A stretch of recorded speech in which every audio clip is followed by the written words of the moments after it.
Саламатсыңарбы балдар. Силер менен кайрадан баарлашып жатканына кубанычта болгон кенже жээңер. Эмесе бүгүн кыргыз тили сабагынан жат жазуу жазабыз. Жат жазуунун темасы аккуу. Балдар, бүгүнкү сабактын максаты менен тааныша кетели. Силер сабаттуулугуңарды өнүктүрүү менен эске тутуу жөндөмдүүлүгүңөрдү калыптандырасыңар. Эгерде туура угуп, туура жазсаңар.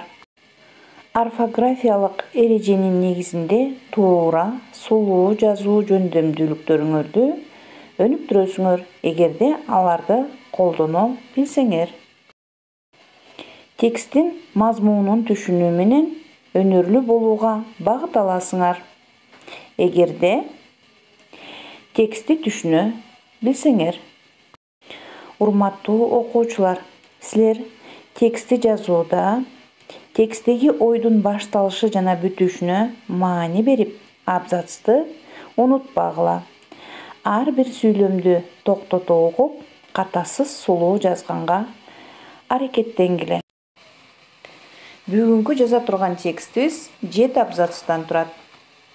Текстте кош сөздөр, созулма үндүүлөр, орус тилинен келген сөздөр дагы кездешет. Силер үчүн жазууда татаал боло турган сөздөрдү жазып койдум. Эмесе текстти окуп баштайын. Аккуу алп жана күчтүү куштардын бири.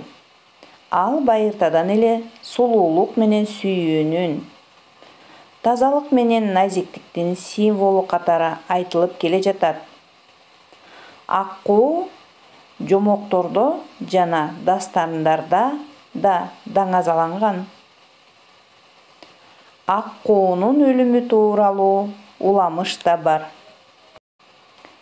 Аккуу албетте ырдабайт. Ал дегеле сайроочу куштарга да кирбейт. Ышылдак аккуу каркылдай алат. Ал эми күркүлдөк аккуу сурнай үнүндөй салтанаттуу үн салат.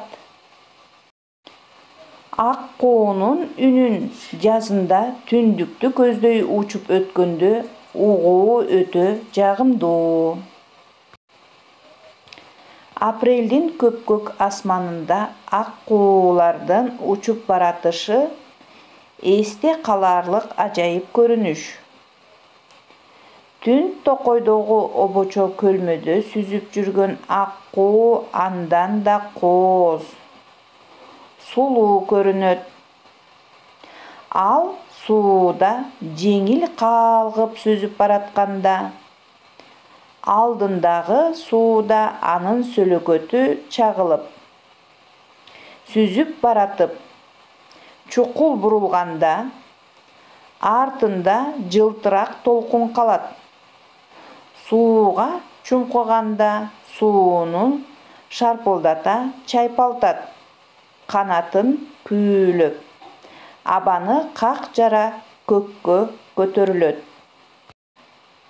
Аккуу обочо адам бара алгыс көлдөргө, жыш камышка уя салат.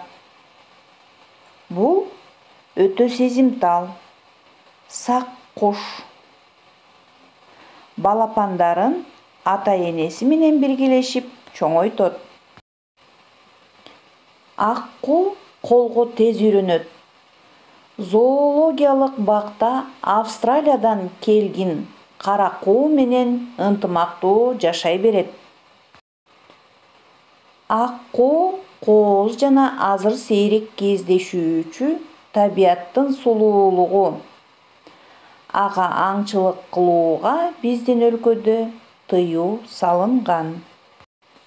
Эмесе балдар, силерге берилген жат жазуунун тексти окулуп бүттү. Кийинки сабактан жолугушканга чейин сак саламатта тургула. Кийинки сабакта силер менен биз жат жазуунун каталарына анализ жүргүзөбүз.